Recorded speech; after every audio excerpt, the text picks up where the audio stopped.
Good day mga sir at mapagpalang araw sa inyong lahat at welcome back na naman sa ating channel. For today's video, share ko sa inyo itong gagawin natin. So since last upload natin is itong piano 1.6 update firmware natin to, na-upload na natin to. At ito yung pinaka-latest na XLSD version 1.1. Ngayon, ito yung new CPU. So ito na yung new CPU ngayon. Ginagamit ko rin kasi ito sa video key box ko. Bali may standby siya. So bali kailangan mo pang power on yung ating button. Maglagay pa tayo ng button para mag power on siya. Ngayon ituturo ko sa inyo kung paano natin i-direct na hindi na for nito ay push button natin tong power on niya. So bali no standby na siya. So ituturo ko sa inyo yan. At kung bago pa lang kayo sa aking channel, no, huwag kalimutang mag-subscribe, mag-like at paki-hit na rin ang notification bell para updated kayo sa aking bagong video. So happy Valentine's para sa inyong lahat. Mga sir, mga boss. Okay, so shoutout kay Sir How Kabaluna, idol. Thank you. Okay, so yun, punta na tayo sa computer at isasalpak natin yung USB. Ayan, so naka-ready na to at yung TV natin para tuturo ko sa inyo kung paano natin ma-update at no standby itong ating PK audio na Platinum Karaoke audio. Yun yung ibig sabihin. So hindi pa to. So abangan nyo din mga sir, mga boss, at papakita ko sa inyo kung paano yung loob nito. Ito yung new CPU niya. At yun yung susunod nating video. Yun. Let's go.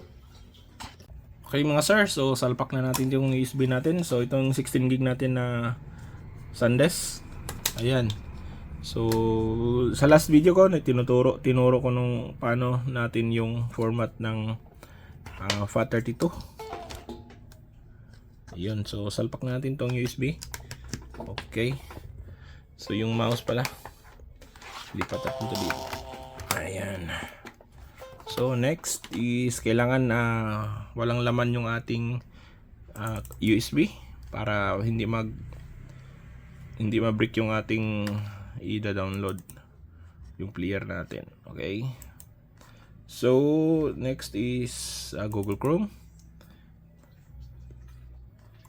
Download muna natin yung firmware. So ito yung PK audio nya.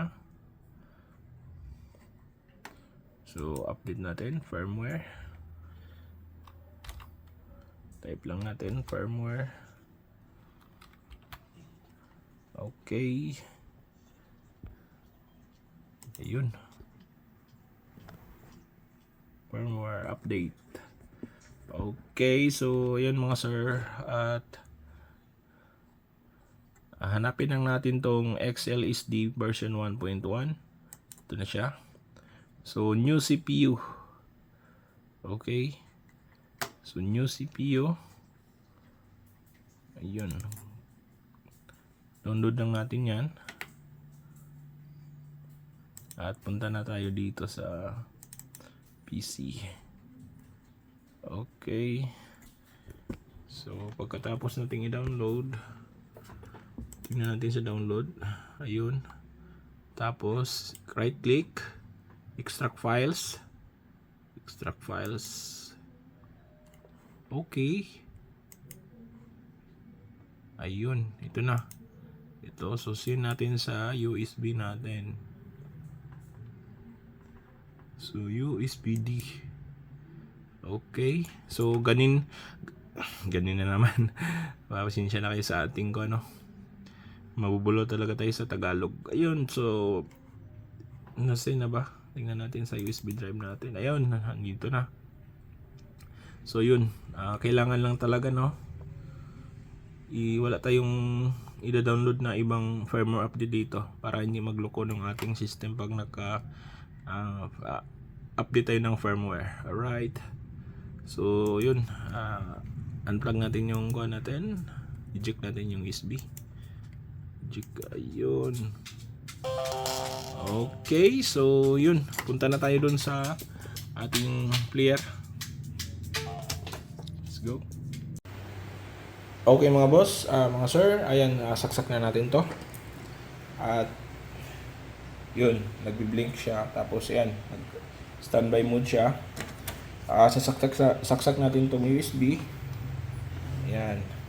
So ganito, pag ganito, pag power on nyo, power on natin. So 0 lang, 0. Kuha lang natin tong 00 para is detecting. So yung diagnostic page niya, meron na siya. Ayan o. So pagkatapos naman ito is 1212 tayo dito. 12. So pagkatapos ng 0, 1212, 12 12 12 12. Ayun. So kailangan nakaganito, no?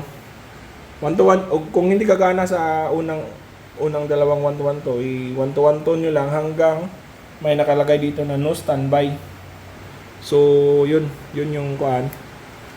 Yun yung naka no standby na siya, bali naka turn on na siya pag automatic nating masaksak doon. So pagkatapos naman yan is dalawang power off. So pasensya na kayo, medyo umuulan dito sa amin ngayon. So dalawang pindot dito sa power off para okay na siya.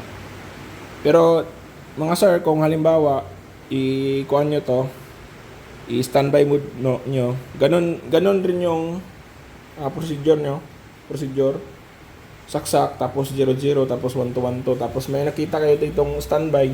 So yun yung standby mode, at ito naman yung no standby mode. Okay, so dalawang beses na click natin yung power off button, no? O yung dito, pinutin natin. Yun. So naka power off na siya. Ayan. So ayan, next is titesting natin. Ayan, so tagalin natin sa saksakan. Yun. Naka-off na siya, totally off na. At yun. Ayun. So ayan o, nakita nyo. Diretso na siyang reading. So hindi na natin to ginalaw yung power on button.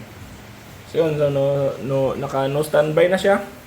Sana nakatulong tong video na to. At next video natin, no, update natin ito. Papakita ko sa inyo ang loob nito.